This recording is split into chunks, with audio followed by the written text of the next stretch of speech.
Hey everyone, welcome to POPXP. And before the show starts, make sure to click that subscribe button and click the bell to get notifications when we go live and we upload awesome new content. And don't forget, if you can, make sure to share our stream on all your social media outlets. We appreciate it, and thanks for helping us grow the POPXP channel.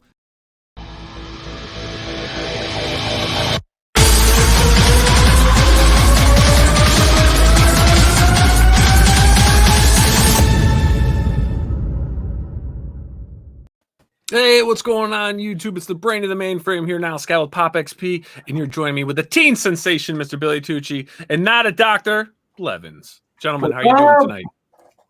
What's happening, boys?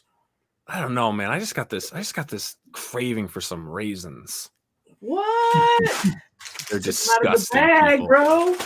Absolutely. Awesome. What the hell's wrong with you, man? I'm eating raisins. I don't know. What's wrong? You eating raisins? You eating raisins Live on the air? I mean, come on, guy. You like raisins? This is okay if it's in like trail mix or covered in chocolate. You think? I don't know. I can't do that. I can't do it. Dr. Blevins, where the hell have you been? Man, I've been on the campaign trail, man. Running for city council. What? Is that true? You got front page of the local newspaper, man, over my answers to their questions. They were like not suitable for young children.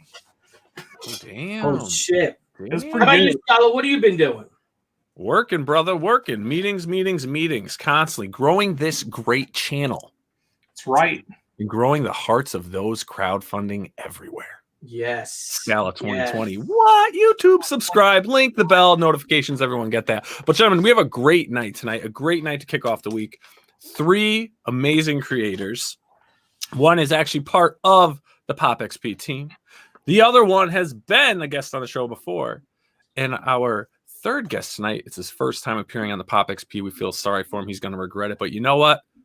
He'll become family as they always do. So without further ado, everyone, let's please welcome Mr. JC Vaughn, Mr. Anthony Figaro, and the professor himself, Mr. Murph. Mr. Murph.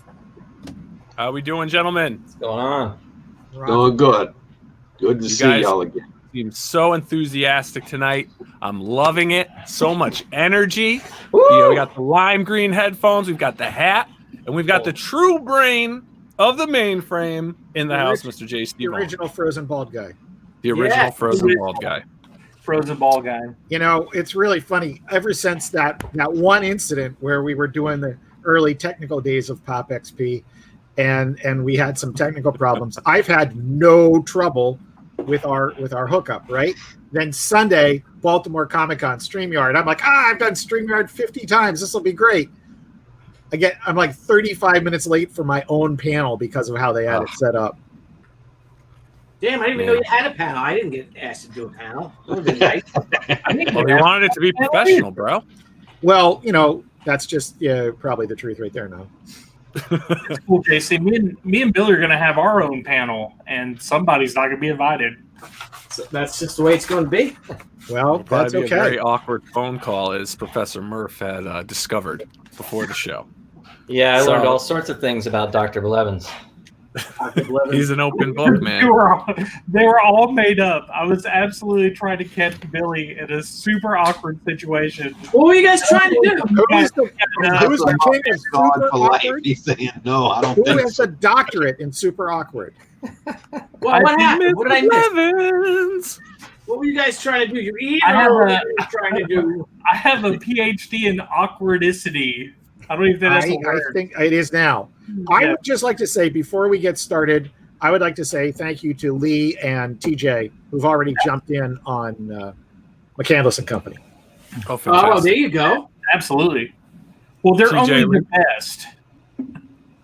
They have nothing better to do. They are for every show we have. They're always there. They are the best since day one. But let's go just real quick though. Let's go through. So, Professor Murph, man, we've never had you on the show. Never had Mr. Murph on. Professor. You know, just real quick, we're gonna do a quick introduction of everyone we got on, and then we'll jump into the campaign. So, if you don't mind, tell us a little bit about yourself.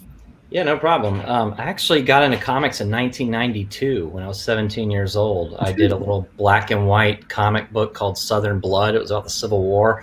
And it got distributed by Diamond and everything. So I was drawing way back when I was, during the Image days. Then I kind of went off to do animation and write musicals for a while for in New York. And then came back to comics in 2008 with Claiborne as a graphic novel. I was one of the last people to get $5,000 from Peter Laird from the Xeric Foundation. So I was like, yeah, that was great. They don't do it anymore, but they used to give a $5,000 grant to first-time or indie publishers. And it was distributed by Diamond as well. Then I left comics again in 2009 to go back to animation. And honestly, it was EVS and your boy Zach that kind of got me back into comics again.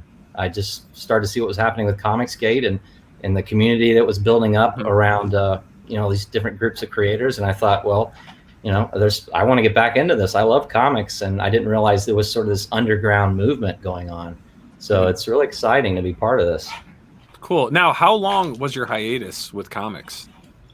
I stopped publishing around 96 and didn't come back to it till 2007 when I did Claiborne again. But I was working for dark ride companies and design, doing design work and storyboarding, things like that. So I still was working in the art field, just not comics.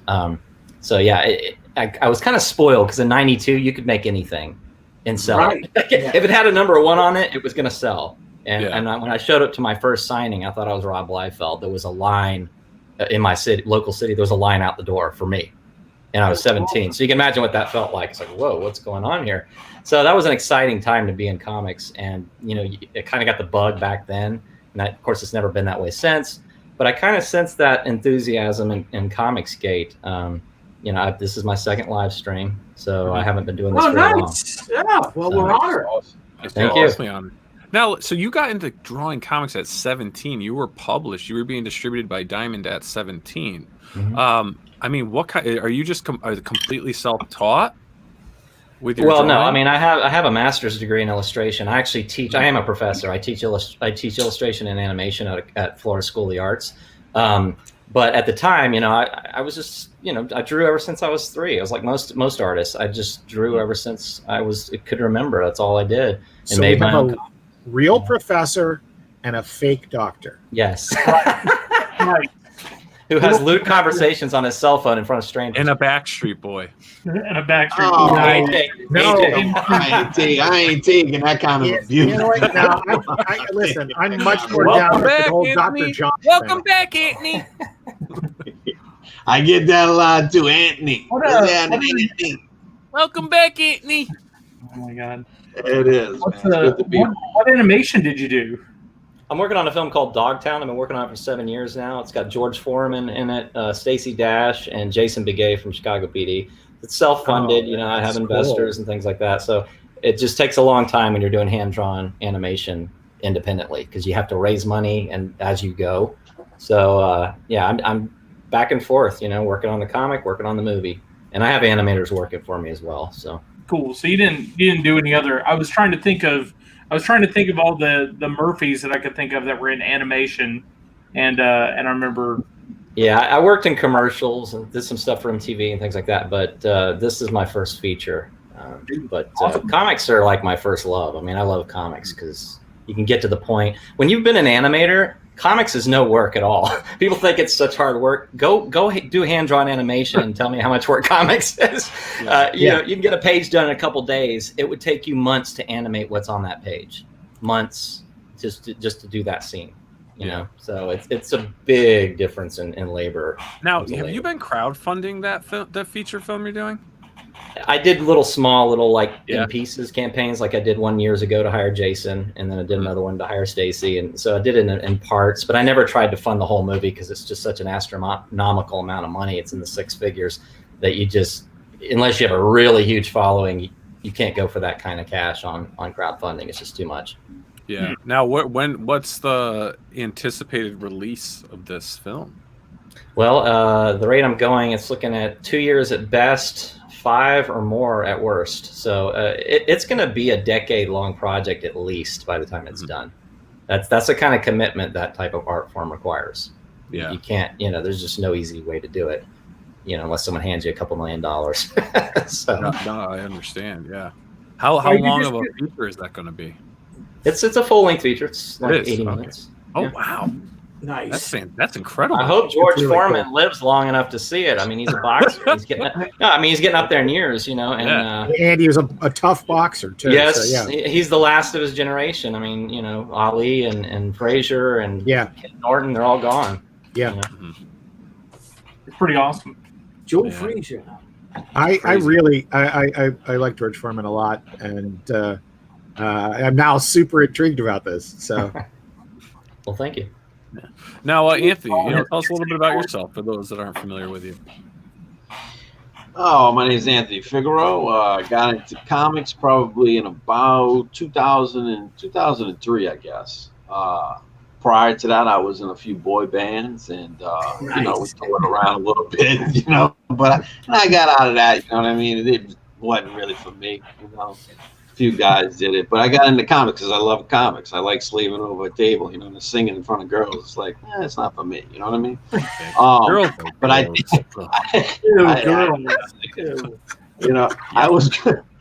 I got into comics. I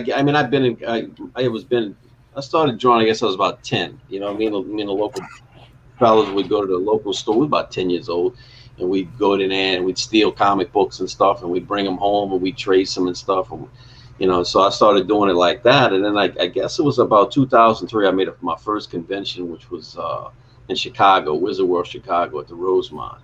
And this is, you boys remember, this is when conventions were conventions. Like, they used to have carpet on the floor and shit. Marvel would be there and DC would be there, and they'd be doing portfolio reviews. Artist Alley was full of just people who had comic book stuff. There was no such thing as print vending and all that kind of shit like that. And so I went there, I showed some work, and I met this guy Brent Irwin. He was in charge of Ape Entertainment.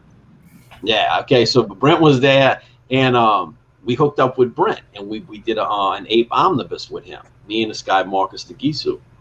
And so we did that, and then the following year me and him got together and we made a book. It was called Justice City Chronicles. Went through Diamond, the whole thing, and the book was going to release in October of 2005.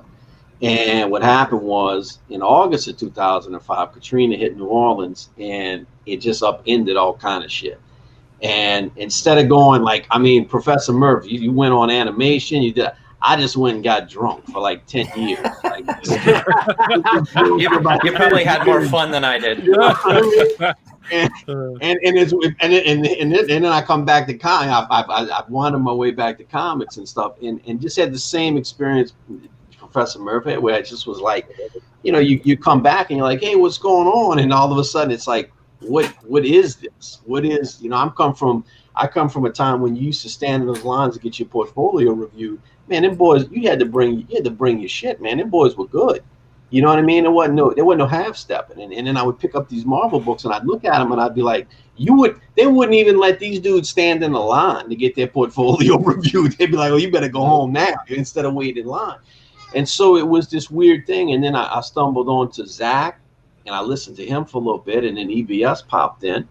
And, it was just, they were talking about, there was this renaissance that was popping. There was these people who had been in comics, or people who dabbled in comics, or people who are now, with the way this platform was running with Indiegogo and YouTube, that you could get back out there and you could circumvent Marvel, and you could circumvent DC, you could circumvent Diamond, you could circumvent the comic book shops, and you could go straight in and build your own audience and have straight direct contact with these people. And then it was like, man, I want to get back to doing this. And then it was just like, I came right behind Billy. Billy launched his, and then I launched mine. And it was just, I watched Billy do it. Billy was doing Kickstarter and Instagram. I was like, holy shit. Yeah, that's great. You know what I mean? But it was this movement of, yeah, look, you guys in the mainstream, you want to do this? That's fine. Let us do our books over here. And let's see what happens. You know what I mean? Like, just leave us alone. Let us do our thing. And let's just see where the chips fall. And a year later, we see where we at. You know what I mean? Where this new industry, I call it. To me, it's the independent market. You have the indie market, the mainstream, and independent market. You have this new market that is collaborated between crowdfunding and social media, YouTube specifically, and it's created a whole new market, a whole new leg of this thing that I think is going to phase out brick and mortar. I think it's going to phase out mainstream. I think it is. And I think it's a whole new renaissance, and the possibilities are limitless. And so I'm excited to be a part of it, man. That's awesome. That's where I'm at today. And Mr. JC Vaughn, man. We know they know you, but for those that may not know you, Yeah, tell us about yourself, JC Vaughn. Well, main thing everybody knows me for is I'm the vice president of publishing for Gemstone Publishing, the home of the Overstreet comic book price guide. I have been a comics creator for most of the time that I've worked there. I've done that on the side. Absolutely love doing it.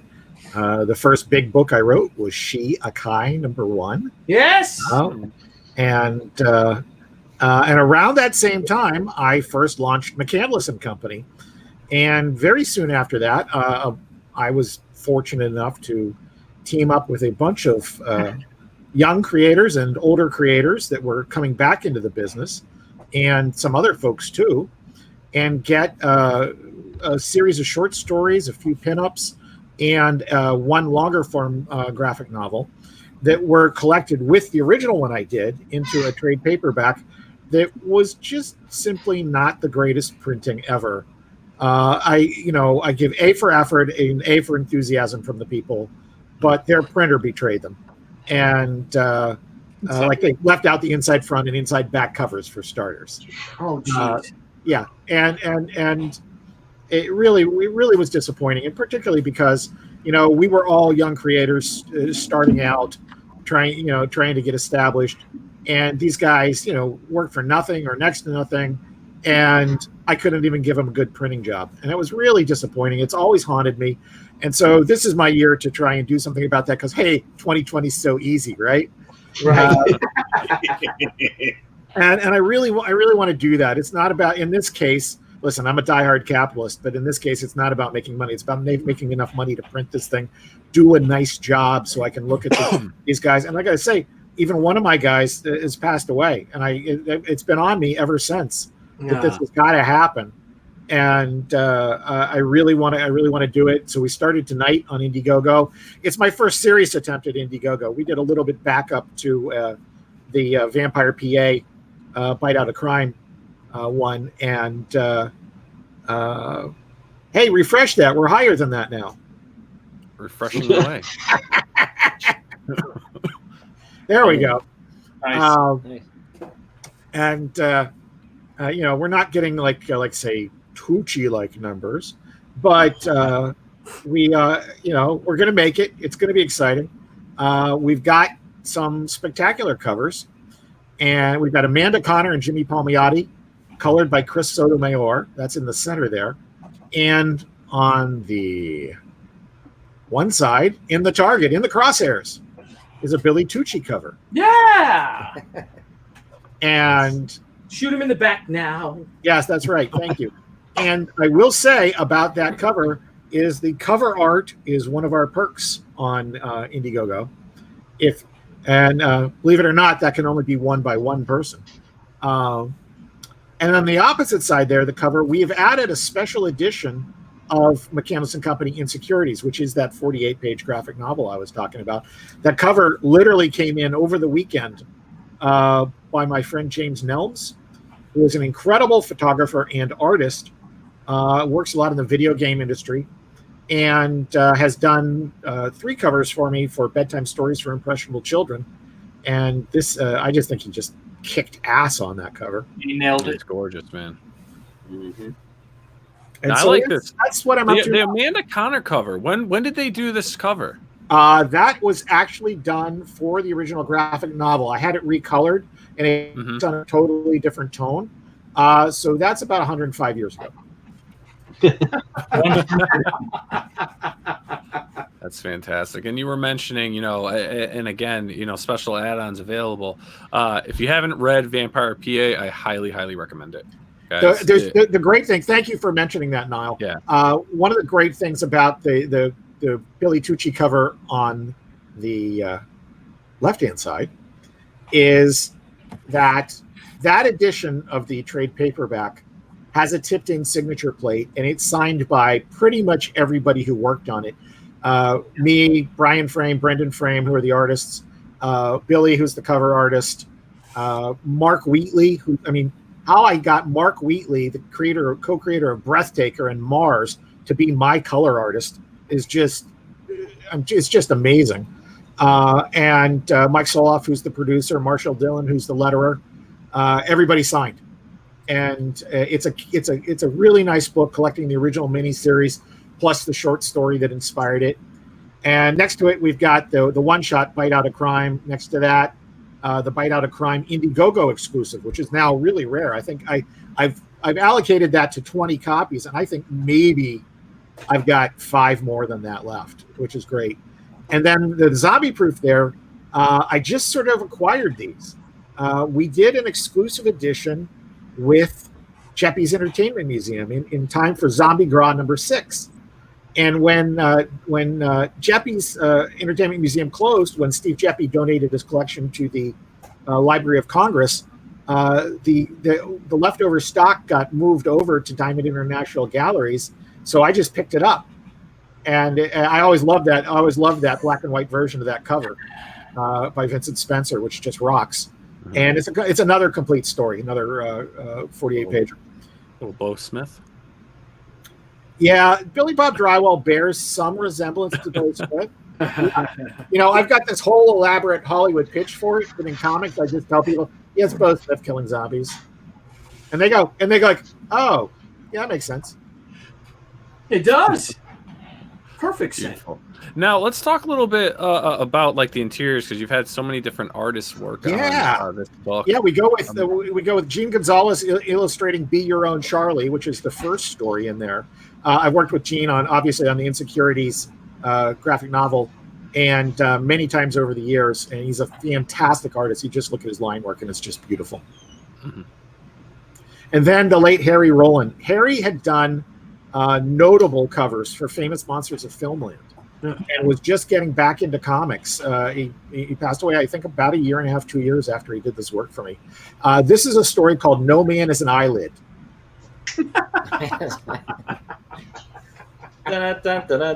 This is Ben Dale. He was one of the young guys back then. He's now, I guess he's a regular guy now. And this is called The Interview. And this is when David Bradshaw shows up at the office, and Jessica Williams, Carrie McCandless's partner, mistakes him for the sushi guy. Oh, jeez. This is Chris Chua, and Chris's art on this story is just freaking amazing. He delivered in a very moody, very eccentric style exactly what I was looking for. And it was way outside of my comfort zone. So it was a really cool experience. Hey, JC, I like just looking at that. It makes me think of some of the things that Scott McCloud talks about in Understanding Comics.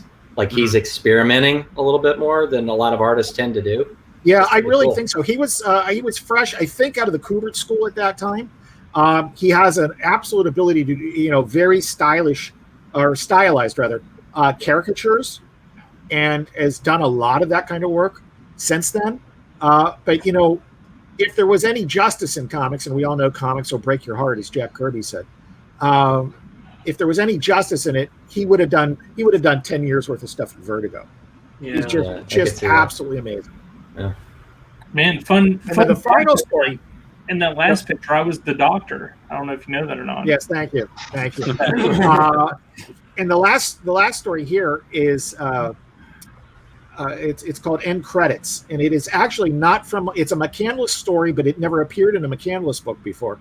It is from The Wicked West 2, which was the sequel to the successful Image Comics graphic novel, and they at the end of that. They told their stories, and then they had a bunch of little vignette stories with other things, and I ended up writing 2 of them. One of them was a McCandless story that actually successfully crosses over with a movie set in the 1930s without violating either continuity. So I've always been very proud of that. Gene Gonzalez, you look at this art, he just kicked ass on it. And for Jason Odom out there and Mike Soloff, I just want to point out that, yes, it does mention the Tandoori Chicken Incident. Very cool, man. So how many stories are we looking at in this graphic novel? 5 plus a bunch of really cool pinups. And then, of course, on top of that, you can show. There's that cover. Oh my gosh, is that a great cover? Yeah, that's gorgeous. That's the one for McCandless Company Insecurities, the special edition, which will be this. Basically, the content is unchanged, but it's a really beautiful cardstock cover and very limited edition to just who's supporting our campaigns. Mm-hmm. And the original Oh, art you go here. scroll down a little bit more. It'll show you the Matt Bush concept art. Is that not? Are they not killer pieces right there? Yeah. That's awesome. Matt is amazing. What's he doing? Matt's been making films. Oh, good for him. Yeah, super talented guy. I think he's teaching too. Those pencils. It's really nice, and you'll notice for the She fans. Nice. Go back to the Billy sketch for a second. For the She fans, you see the She reference in there. Yeah, you can see it a lot On the more in wall. color because it's in red. very So it's- selfish. I am. Yeah, no, I don't think you're a shellfish, Billy. Very nice. Very nice. So this just launched. When did you launch? 7 p.m. Eastern time? Yeah, 7 p.m. Eastern Fantastic. Daylight Time, Billy. Oh, Yes, so I guys, know. I'm aware. I asked you. so everyone, if you can, make sure to take this link right here, this little chain link right here. Click that and make sure to spread and share McCandless and Company crime scenes on your Facebook, your Twitter, your Instagram, whatever you're using. Help spread the word. Let's help get this funded for POPXP's own Mr. JC Vaughn. This looks great. I can't wait to back this myself so I can get my hand on Thanks, this. man. And really, what you just said is so true. Listen, we all know people who are not having the greatest time through this pandemic economically. Some of us are just fine. Obviously, if you look at certain parts of the economy, they're booming. But there's other parts where people are really hurting, and we understand that. Everybody on the show understands that. And we don't want people to stretch themselves beyond what they can do just because this is a cool thing. But what they can do, no matter what the economic situation, is share that link around, because that's how we succeed at these things. Yep. Yeah, exactly. And then, as always, we have to check out the video. Definitely.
Nice. Very nice.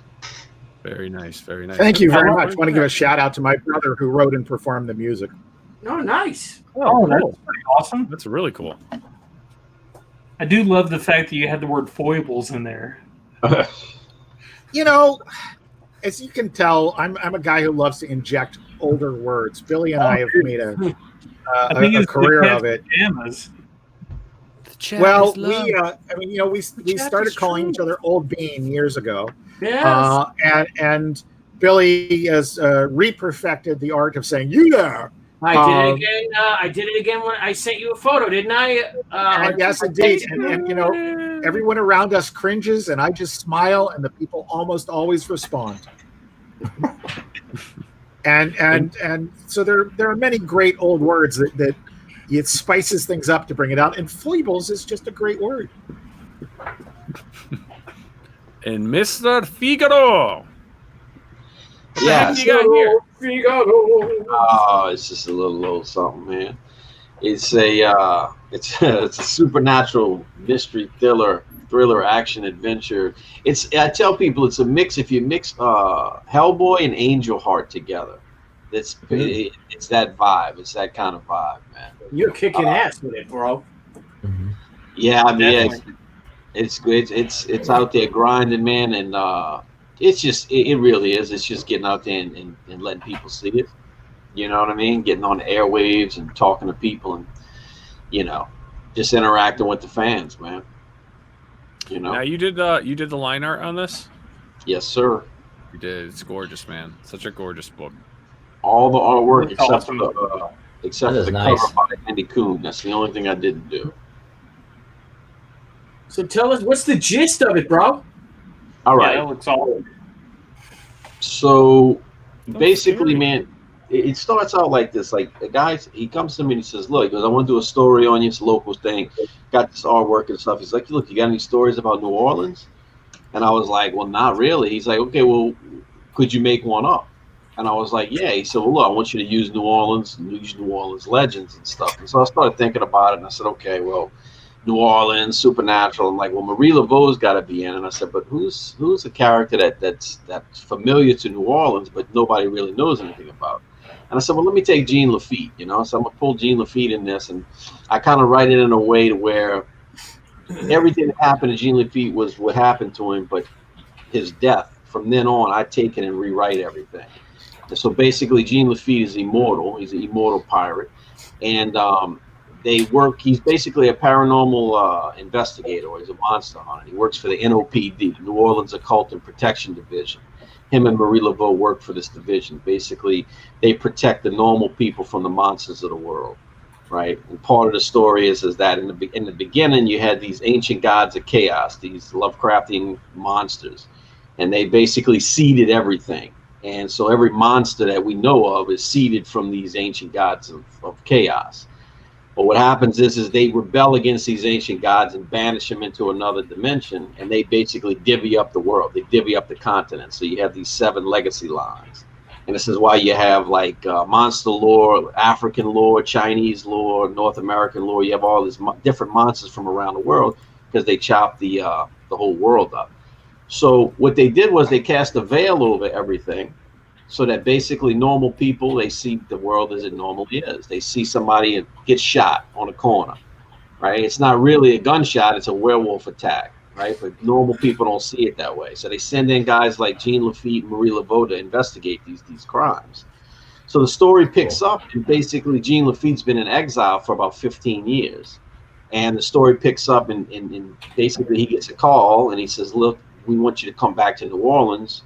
Marie Laveau's been murdered, her soul's been stolen, and this ancient grimoire, this Book of Shadows, is missing. And we want you to come in, we want you to bring your team in, and we want you to find out what happened to her and where's the book. And you have 48 hours to do this in."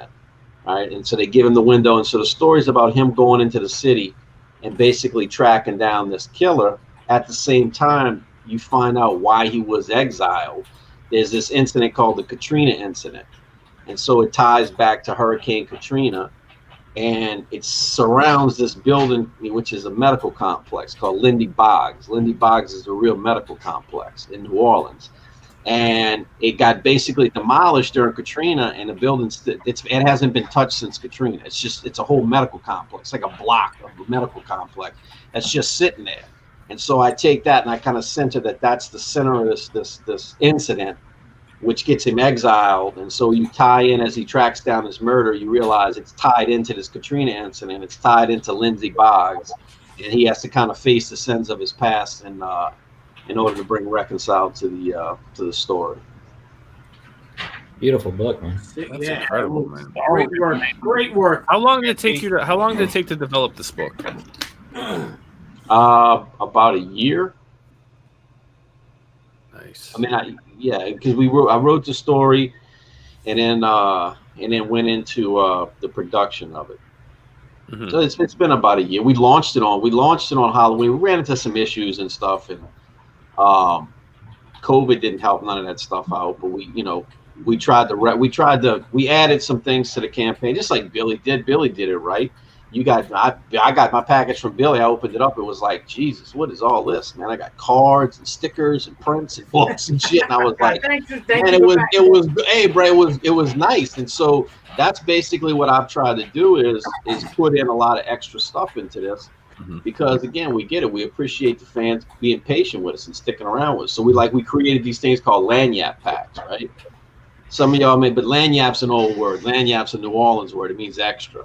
And so basically we created these lanyard packs. And so inside, everybody who backs is going to get a lanyard pack, which has 4 uniquely New Orleans items in them that revolve around Mardi Gras. So we added that to it, just different things like that. But it's been about a year, man, about a year. Who did the Papa Midnight cover? I don't know the character's name, but man, that thing looks incredible. Yeah. I did, like I said, I did all the work except for the one cover that's got Lafitte and the monster behind him in the River of Blood. I did that. That's nice. Yeah, dude, that looks solid. It's Baron. Yeah, it's Baron Samedi or Samedi. Yeah.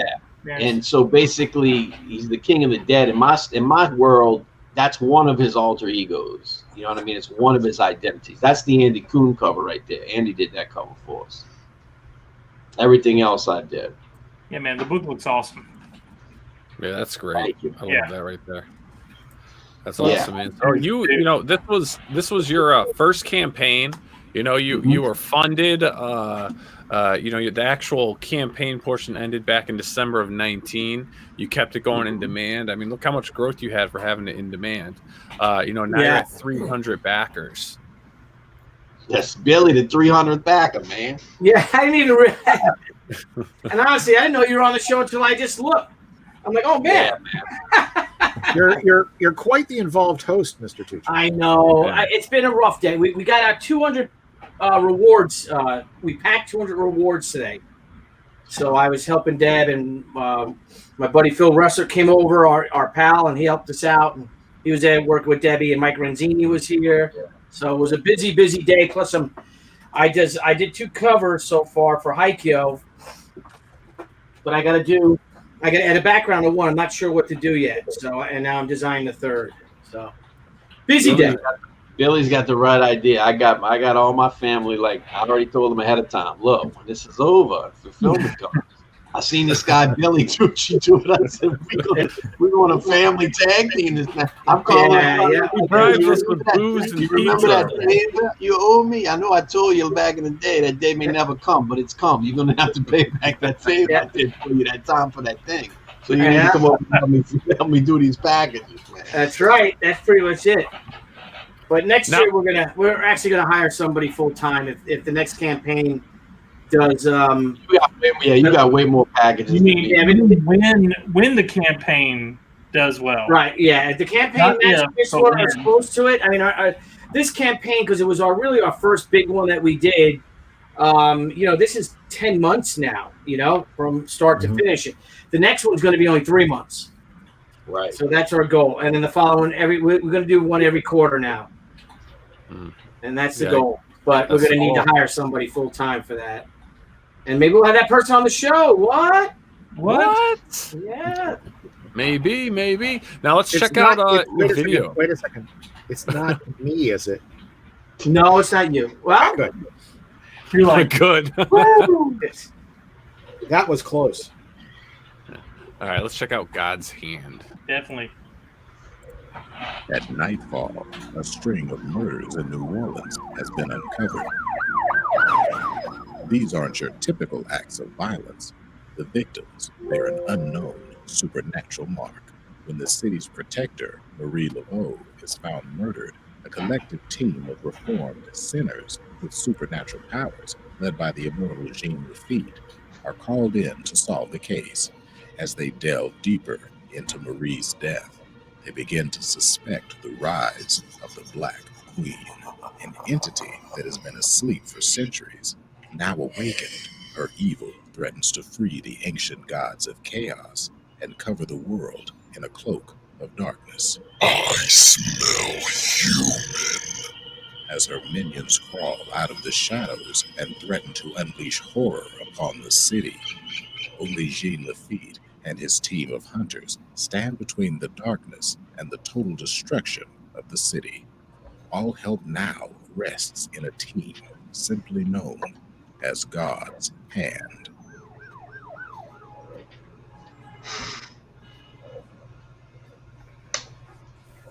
Nice. Now, can you go through the team?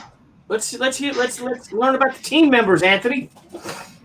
The team members. Okay, so the main team member is me. That. But I have, all joking aside, I have a. I meant the team of the book, the characters. But yeah, in the book. Okay, I'll tell you both. Okay, so that's Jean Lafitte in the center, right? And then all the way to the left is Jade. Jade is an Irish witch who was raised by Chinese monks and learned Japanese magic. Nice.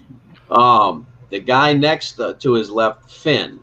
Finn is a mysterious character that it's tough, man. I wish I could have went into more of the characters' backgrounds, but this new format where you're kind of dropping in, you're trying to give a story in this period. You have to give out what you can give out. And yeah, I left a lot on the cutting room floor, but Finn is basically an unknown. He's a wild card. They don't know. Finn washed up on the shore somewhere, and they're not sure exactly what Finn is. Now later on, we'll talk about what Finn is and where Finn comes from. He's tied to, again, Lovecraft, ancient gods. Now to the right of him is a gentleman by the name of, his name is Whitey, and he is an Indian Yeti, and so that's why he's called Whitey. And then the young lady all the way to the right is Victoria, and she's like his kind of like, if he was Wolverine, she's like his Jubilee. She's kind of like she's his tech sidekick, but kind of like a younger, little daughter kind of thing. Kid sister. Kind of sort of, in that vein. Nice. And that's the main team. And then, like I said, Jean Lafitte, who's an old, he's like an old pirate, man. Yeah. Yeah. In 18, that's great, man. We took a little. You'll appreciate this. I'll tell you who he's modeled after. He's modeled after Sharky from Sharky's Machine. That's who he's modeled after. Wow, that's great. Just a gorgeous book, man. It's absolutely gorgeous. You killed it. Yeah, the colors are really nice too. Yeah. I had a lot of help, man. I had a good team on. Like I said, I had good colorists. I had a good inker, and my editor / letterist, man. He's Marcus DeGisu. He's really helped polish it and give it that finished look. They really did, man. Yeah, no, it looks high quality, man. Looks very professional. I mean, everything looks great. And again, when are you ending this? When's the last chance for people to get this book? So I was going to end it on Halloween, and then somebody reminded me that for whatever reason, Indiegogo, you really do not want to end your campaigns on the weekend. There's something jacks up the money. A couple of people have told me this, that if you end your campaign with Indiegogo on the weekend, it can take months to get the final money out of it. So I'm going to close it on Monday, the Monday after Halloween. We're going to close it on Monday. Very and then we'll nice, go very to nice. fulfillment. All right, so we got to push it, man. Everyone, get this one in there too. Get on your Facebook, your Twitters, your Instagrams. Push the book. Help Anthony and his team out. Get the most they can out of this, so they'll continue crowdfunding. Again, thank you so much, Anthony. Man, this book is. Man, thank y'all. Thank y'all for having me back on. This is one of the first shows I started on, so it's only fitting that I finish over here. Man. Yeah, We appreciate it. And We're now on let's. it, bro. Well, Yeah, was that the only one that was thrown off by the demon voice? Like I was all like into the video, and then the demon voice happened. I was like, "Whoa, what's up?" I wasn't thrown by that at all, though. I was very impressed with the Morgan Freeman-like narration. Yeah. That's his illegitimate son. That's his illegitimate son. That's how I he thought it was afford it, spectacular. And then, particularly when you were talking about Finn's origin, I thought, like, man, that was very, very similar to Blevins' origin. He just washed up on the shore somewhere. We don't know where he came from. It's a good origin, Blevins. Don't let him knock you. I just showed up with a 3/4 drank bottle of Hennessy. Oh my God! And a half-eaten York peppermint patty and a Chico stick. Damn. That's all I had to my name. Chico stick. Huh? A Chico stick, man. Crazy. Awesome. Now let's get to it. Let's get to our third campaign tonight, and we're gonna be checking out Also looks War Party. incredible. Oh wow, your looks chat's good. been busy. I think you need to refresh. All Looks right. like I think I'm closing out on 4K.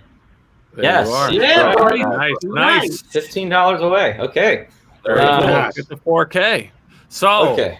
Mr. Justin Murphy, Professor Murph, Mr. Murph. Yes. tell us. I'm going to do this one a little different. We're going to play your video first, Okay. and then we're going to get into the campaign because you've never been on the show before. So we got to do it the traditional way. Right. So let's check out the video.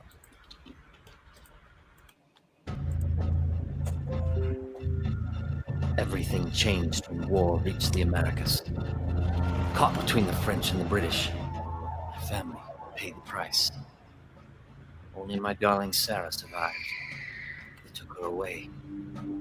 We couldn't save them, but we will save her. 5 men against thousands, how can it be done? We are not merely men. War has brought out the beast in us all. And we will have our vengeance, for we are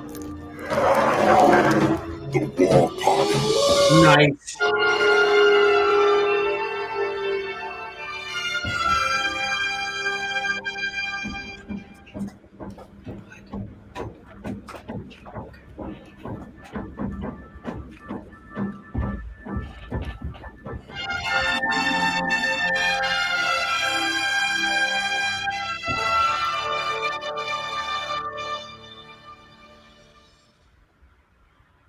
Dang, give me the goosebumps on Dude, that that was one, great. man. Thanks. Gave me the goose pimples. Heck yeah. That's awesome. I mean, you got to tell us about this. This is an incredible story. I mean, the concept of this, I mean, I really haven't seen anything like this, in the comic book market. So please, dive in and tell us about this story. Well, sure. Yeah. I mean, like I said, every book I've done in the past, I'm a big history buff, especially Civil War. So all my books have always been in American history, and they've usually been based on real people, real events. So I've always loved the French and Indian War. I love the movie Last of the Mohicans.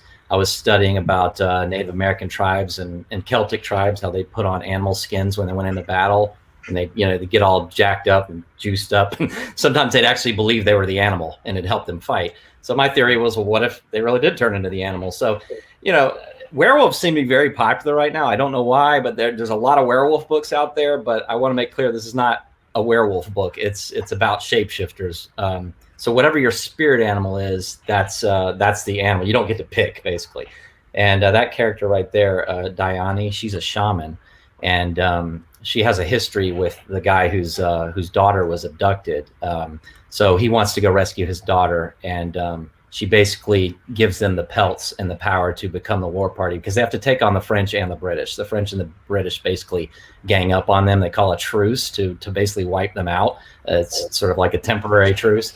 It's just it was a period of history I found fascinating. It's a very, very violent time during the 1750s, and it was ripe for werewolves. And I think there's no greater motivation than somebody trying to save their child. He's trying to get his daughter back. So I think that's something just about anybody could relate to. That's gorgeous. Yeah. Thanks. The interiors are gorgeous on this book. Now, there's been some controversy, so I'm gonna go ahead and address it now. When I went on Rob Arnold's stream, I'm sorry, I wasn't on his stream. There was some discussion on Rob Arnold's stream in the chat and among the panel about how in the world can I offer 6 issues for $25. And my answer is I wanted to charge what you pay for a book in the store, in the comic shop. I didn't want to charge more than $4 a copy. They're floppies. A lot of this is already finished. I'm on issue 5. I've got to finish the coloring, obviously, and things like that. But I didn't want to, nothing against other comic skaters who are charging a premium, but I didn't want to come out charging a premium. This being my first campaign, I wanted to come out and offer what I believe to be a good deal. And there were people saying, well, this is too good to be true. You can't deliver this for this amount of money. I beg to differ, guys. I've been working with Diamond. I've been working with Diamond for 20 years. And you know how much I got for my books? 40% of the cover price. Okay. Right. So when I can charge 100% of the cover price, that's a markup for me, baby. So it's a good deal for me. So there was no reason for me to charge. I didn't want to charge, $50 for 6 comic books. I didn't feel right doing that. So if there's any concerns about the price, I hope that, solves it. Okay, I love first off, I that. gotta jump in here for a second. This is just amazing looking stuff. Yeah. I totally agree with your theory on the pricing wise. If it's your first entry into the market, you want to make a splash and you want to deliver that. And I think you're doing two things really great here. One, you're appealing to a general monster audience, which is phenomenal, and then you're telling people you're serious by adding a Michael Golden cover.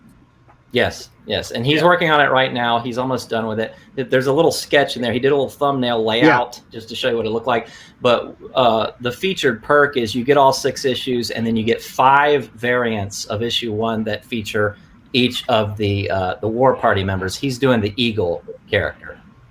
But what's great about this is if it goes well, my character Diane, she doesn't age, she regenerates, kind of like Wolverine, so she ages very slowly. So my plan is to take her through various periods of American history all the way up to present day. And she's assembling different war parties to solve different, problems throughout. So I could take this all the way to modern day. I could take it to the Civil War. I could take the, World War I. I smell a sequel. Yeah. So I smell a crossover over here.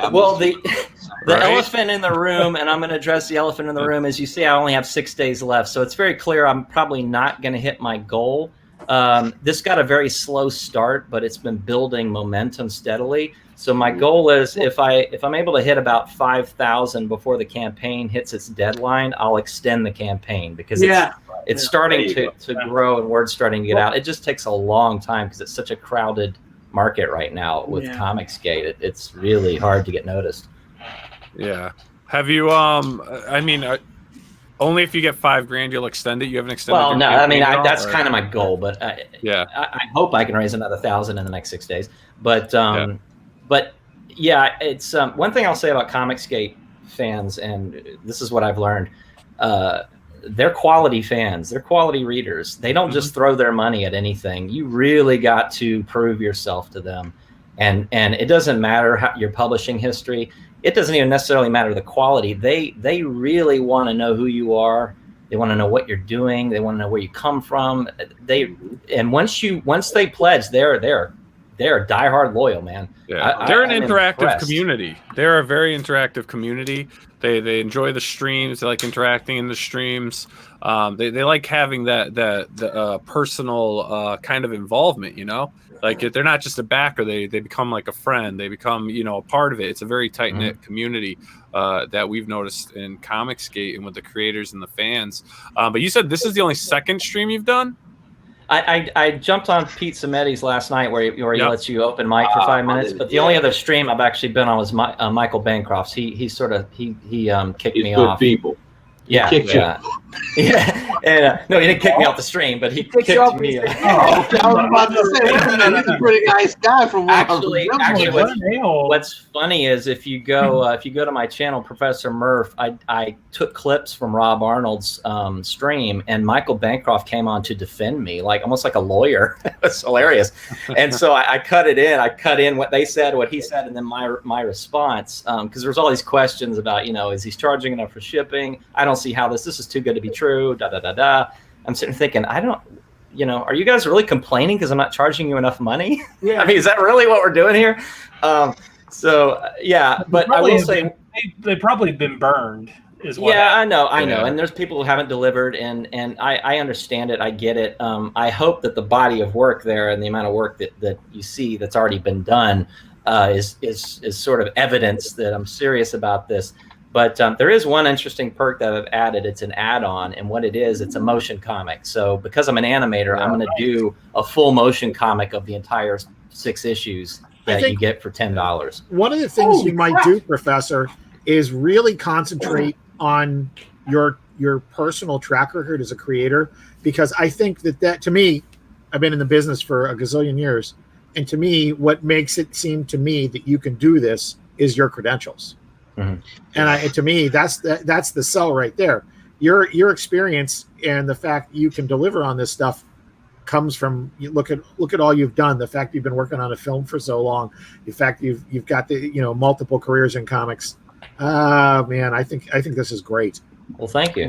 You just gotta market. You know, it's the social media end of this. You know, you gotta, now that you did this stream, you gotta get on Fragas, you get on EVS. You know, if you're going to be involved in the Comicsgate community, you got to hit all those top Comicsgate streams. When you hit your 5,000 and extend, which you're going to do, I should have you talk to Amanda Sheriff. She's the editor of Scoop, which is our email newsletter. And she's a big horror fan and a very intelligent reader and viewer. And I think that she'd get a kick out of this. And so we would definitely like to promote this if you extend. I would love that. I mean, as you can see, the art, my influences are Michael Golden, of course, Brian Boland, and Bernie Wrightson. Those are my guys. Well, geez, a bunch of takers, huh? Happy birthday, Bernie Wrightson. Yeah, and Billy Tucci. Happy birthday. What a bunch of pikers. Yeah, so I mean, I grew up. My comics are the mid to late 1980s. Not even really the 90s. The mid to late 1980s. That the Jim Shooter era of Marvel. That's my brother. Yeah, definitely. Jim Shooter for the win. And I also want to say, how amazing is that tagline? Pocahontas meets Altered Beast. Yeah. I was saying Last of the Mohicans meets The Howling, but then when he gave me that quote, I went, I like that. That's a little more, video game and animation. I like that. So I can thank the Splintering for that one. It's exactly why I backed War Party. It's gorgeous. It really is. The interiors are absolutely gorgeous. Now I know you've got some other videos in here. Well, there's the video I was talking about. You can. I definitely would encourage you to watch that later. I answer all the questions that were basically that Michael Bancroft was trying to defend. And don't get me wrong, the panel wasn't like attacking me or anything. They were just asking legitimate questions about, look, I want to back this, but I'm not really sure about this. It looks great, but the price is just so low. It's a red flag and that sort of thing. So I'm not trying to undercut anybody or anything like that. I just don't feel like, even with my publishing background, I'm not Malin, I'm not EBS. I just didn't feel right charging a premium for what I'm doing here. I needed to give people a sort of an entice them to try it. You know what I mean? That is one of the real things about this thing that we're doing here, which is trying to find your sweet spot. Like for me, everybody knows me as the Overstreet guy. I don't take any offense in that. I happen to love my job. But when you come out as a comic creator and all of a sudden your comparisons are to the guys raising hundreds of thousands of dollars and stuff like that, it's not necessarily an apt thing. But on the other hand, you don't want to lose money. So it really is sort of, you're trying to feel your way along in this and establish yourself in this area. It's cool though that you you can explain in that you also have a real job. Yes, I'm a full-time professor. Yeah, so it's not like you don't need as much as someone who's just doing this completely from scratch. Yeah, honestly, I'm not doing this to pay my bills. I mean, that would be great to make a profit, but I just want to raise the money to get it done and get it out there because I love comics. I want to tell stories, and it's a passion. It's that simple. When you first came up with this, was the plan to do like a 6-issue for one price plan? No, the plan was to do 8 issue. The plan was to do 8 issues, and then I kind of came to my senses and went, maybe I need to tone this back a little bit. It's a little ambitious. You got to realize my graphic novel I did in 2008 was 200 pages long. It's on Amazon. It's called Claiborne. It's about a general in the Civil War. 200 pages, and I hired Al Milgram to do my inks. Oh my God. And my colorist Jay Brown did the color. So I spent 6 figures on that project. With investors. It was very expensive. It still sells to this day on Amazon. But my point is, I'm no stranger to long form work. That's what I like to do because I like to really get into the story. And 64 pages for me just isn't enough usually to tell the stories I want to tell. I need more than that. So that's why I decided to do miniseries. So if you do another, if you continue on with the War Party story, are you still think you're going to stick with the multi-book for one price format, or do you think you might just do one big giant book? I would do a graphic novel after this. In other words, I think the follow-up stories I could do 64 or 72 or whatever page books, and that would, because I've already built on the characters. This being the introductory, and honestly, it's just a nostalgia thing. I love floppies. I'm sorry, graphic novels are great, but I love floppies. I just I wanted to do a miniseries. I've never done a miniseries, and there's just a love of the medium. Well, you got Peter Cimenti too. Now Peter does, and the books that he prints on newsprint, and they're beautiful. Yeah. I mean, the newsprint today is not like the newsprint when we were all kids. Right. The bleed is not as bad. It's beautiful. Now, are you doing it on newsprint? Because he makes his books very affordable as well. He mentioned that, and I'm not opposed to that. I would have to see. My colorist is a little concerned because the colors are so dense. I got it. My first reaction is, given your colors. That's he told me it probably wouldn't be a good idea. So what I'll probably do is I'll do a satin finish, not a gloss, but I'll do a satin. But yeah, I didn't. Oh yeah. I wasn't leaning toward newsprint. I've heard it has to be cut. It is a different type of coloring system they use if you're going to go on a newsprint. Because you really got to. It's way too rich. Yeah, it's very rich. It's very dense, and I'm afraid it would just lose. Now, lose toward the end of the Malibu Ultraverse, they did what they called a coated newsprint that produced some very vibrant stuff. But I haven't ever talked to any of those colorists about what was different about that as compared to the glossy paper. Thank you, Lord Raging Goblin. I appreciate it, man. Whoever wants to give me $15 and put me over 4K during the stream, that would be great. That's all I need. $15, guys. Who wants to pull the trigger? Now you have a studio tour on here? Yeah, I just walk around my room and show stuff. Yeah. Let's take a tour. It's kind of goofy. Take the tour, bro. Let's take a tour.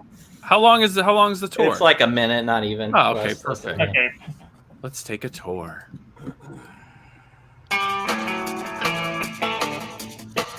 No, 2 minutes. Sorry, Greg.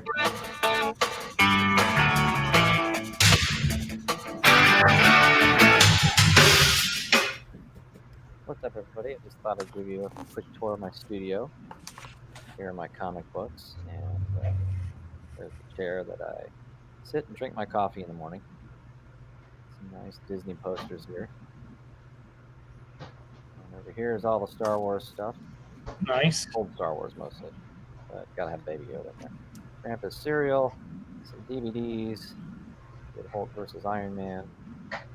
And part press, there's my scanner, large format scanner for scanning artwork. All my books on anatomy and drawing. This is my Cintiq, where I actually draw the comics and the animation. Page from War Party.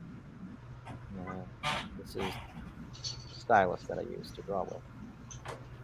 And up here, this is the poster that you'll receive if you were an early sign-up to get this for free autographed when you pledge the War Party. Legacy Animation Studios, studio where I do my animation. More DVDs. Some nice figurines. Gonna have Jessica Rabbit in there. Mogwai, Looney Tunes. That, by the way, is Yoda by Michael Golden, who does a variant cover for War Party. This is my son's workstation where he does ink and paint for Dogtown. And of course, this is my pride and joy, my Aliens display that I built. Painted the background and put it all together. Those are NECA figures, by the way. What? Nice. They're all over, man. Light. Why don't you put her in charge? Yeah. Yeah, this is one of my favorite movies, guys. Where I do the comics and where I do the animation. And if you haven't backed it already, be sure. So this video is pretty recent because you got 3 Jokers on there. Yeah, part 2. I haven't gone to pick up 3 yet. First, got the variant covers, Michael Golden cover, basic 6 issues, complete original sketch, original art, motion comic, lots of cool stuff. Nice so studio. This is like Bucky O'Hare, Michael Golden? Yes, the Nom, Bucky O'Hare, Nice. Doctor Strange. There you go. G.I. Joe. I said Bucky, Captain Bucky O'Hare. No, I'm just Not kidding. Bucky O'Hare. Yeah. Yeah, I love Michael Golden. I mean, he got me into the Nom. The Nom was one of my favorite comics growing up. I absolutely saw that on your shelf it's there. pretty I remember Such a great his work on comic. that. And of course, if you go back a little further, his first year on Micronauts. Yes, Micronauts. I was a little young then. I was like maybe 5 or 6. Yeah. But well, you broke your 4K. Yeah, but I did. Thank you. Hail the chat. Brother. Hail War Party. Hail the chat. Hail Comicsgate. Where are we at now? War Wow, Party's a all great right. name, great Hail title. Comicsgate. Love you guys. Awesome, Appreciate man. it. Congratulations on Yeah. that. Thank Cool you. idea. Very For cool. sure, bro. Very cool, man. So we got 3 campaigns tonight, everyone. 3 wonderful campaigns on Indiegogo. Please share them tonight. Get them out on there. If you got your own YouTube show, talk about them on your show. Get these guys on your shows. Let's get these books funded, promoted, and on to the next. Show them why Indiegogo is the best platform there is out there right now for crowdfunding, in my personal opinion. But yeah, everyone, I just want to thank you guys all for coming on tonight. All your projects are awesome. phenomenal. Really enjoyed it. Absolutely. A really nice selection of stuff, Mo. Yep. Yeah, it A is. great selection of guests. What are you talking about? Yeah, great. What I want to know is Anthony going to make us all gumbo? Yeah. Oh, don't block Maybe. guarantee. Maybe make you some etouffee, you know. I'm gonna tell you, it's funny. You know what I can make? I make what we call Italian food. It's Italian Cajun food. So Okay, what you nice. wind up with is like sausage, chicken, shrimp, and then we make like over pasta with a little bit of sauce on it. Man, it's unbelievable. I'm there, man. That's, you know what? My grandfather, my mother's father, was actually, his family immigrated from Italy. He was born in New Orleans, and then when he was a baby, though, they moved back to Italy, and then came back. He lived in Italy for another 20 years, and then came back. But he was. That's exactly what he was in his food and stuff. They were Sicilian. I think they were fishermen or something like that. I don't know, but. Oh, you got a got- couple more. You Got a couple few more places- backers, so now you're at 80. Look at that, man. Shit, bro. Nice. You be on your way to 5G, bro. There you We'll go. get there. We'll get there. It's all about exposure, right? That's it. It Yeah, is, it's bro. there. It is. Get on All every right. stream you can. That's it. I'm trying. Get on every I'm stream trying. you can. Just send a message. I mean, there's some great people. If you want, we can connect tomorrow. I gotta stay married, guys. You Wife guys is do like, "What are you doing like there?" two streams. Do like 2 streams a week or something. Yeah. You're like, yeah, I could be a guest every night. Yeah, that's all. Yeah. Wives get used to it. Yeah. They do. Your you know? your guest is as good as mine. And then they insist on it. Yeah, then they Yeah. insist on it. Well, I'm sure when you're hitting 6 figures, yeah, then they like it. Get on that stream right now. We don't need to go to dinner. Go get on that stream. You'll end up being like one of those guys that like lies and knows why you're going to the strip club with really crowdfunding. But really, you going to the stream? You know, it's like, yeah, that's right. Yeah. The stream, it's a new strip club, baby, I swear. Yeah. The duck stick. The duck stick. Duck stick. All hail the duck stick. Oh, God, yeah, if you take that duck stick Good to luck. New Orleans, it'll probably get some real magic into it. Oh, Billy. heck yeah. Get some voodoo duck stick action going on. God. Dude, you don't need a voodoo duck stick at all. You just need a duck stick. Yeah. That thing's got its own magnet. Now you've all just been blessed. Your campaigns will That's succeed. That's right. There you go. The bro. power of the duck Beautiful. stick. The Can power we of- all Beautiful. quack? Beautiful. All right, guys. Well, hey, everyone. Thank you so much for tuning in tonight. Again, thank you, Professor Murph, Mr. Figaro, and Mr. JC Thank Vaughn. y'all, Thank man. you guys Thank so you much again. for coming Good to on. meet y'all. And man. and actually, real quick, because JC, we've got 50 years of Overstreet. Yeah, what is that, Jeff? This is Wow, Overstreet at 50, 5 decades of the Overstreet comic book price guide. It is out next Wednesday. Joe Jusko cover. cool. The hardcovers are going to go really quick on this one. Soft covers will last a little bit longer. It is a 336-page volume about the history of the price guide. Complete cover gallery, including a couple of Mr. Tucci entries. Nice. And an interview with Bob Overstreet, the definitive interview. We've been working on it on and off for 17 years.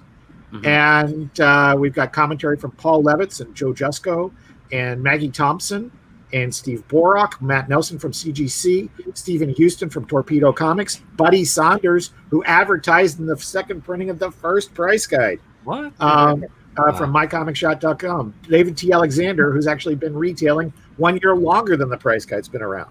Wow. And it is it's a great book. We've got interviews with former Gemstone staffers. We've got commentaries from a bunch of people that I mentioned. We've got Bob's 5 favorite articles in the price guide ever. And we have a comic story drawn by Bob Overstreet. What? Really? Yes. What? Wow. What? Believe it or not, the path not taken, the guy could have gone that direction. Instead, he decided to help the rest of us and do a price guide. and it's phenomenal. And what we got to do that was a real treat for him was I got it colored and put in this book, basically without telling him until very late in the process. Nice. And it's a killer book. I got my advanced copy the other day, and every once in a while you do a book and it comes out looking like you thought it was going to look, and it's really a happy thing. Nice. So if you guys love your comics history, man, it's a great place. Awesome. Excellent. Awesome. And for tomorrow night, everyone, we're gonna have Kara Nicole on the show, and we're gonna also have Jimmy Reyes and David Philpott on. We'll be talking with Jimmy and David about the Dragon Rage, the Cradle of Embers. We'll be going through that campaign, and we'll have Kara Nicole on for her 2021 lingerie calendar. So we'll chat with Kara and what she's doing and all the projects that she does. So please make sure to tune in tomorrow night at 9 p.m. and we'll dive into some more crowdfunded books. So until next time, everyone, thank you for watching PopXP Crowdfunding Comics. We will see you all tomorrow at 9 p.m. Eastern Daylight Time. Thank you, everybody. everyone. Shout out to Lou T. Welcome back. Glad you're here. Good night, everyone. Great chat tonight. Hey everyone! Thank you for joining us on PopXP. If you haven't already, make sure to click that subscribe button, and also click the bell for notifications when we go live and we upload some awesome new content. Also, don't forget to head on over to Twitter and follow us at the PopXP, and over on Instagram at the PopXP. Thanks again, everyone, and we'll see you soon.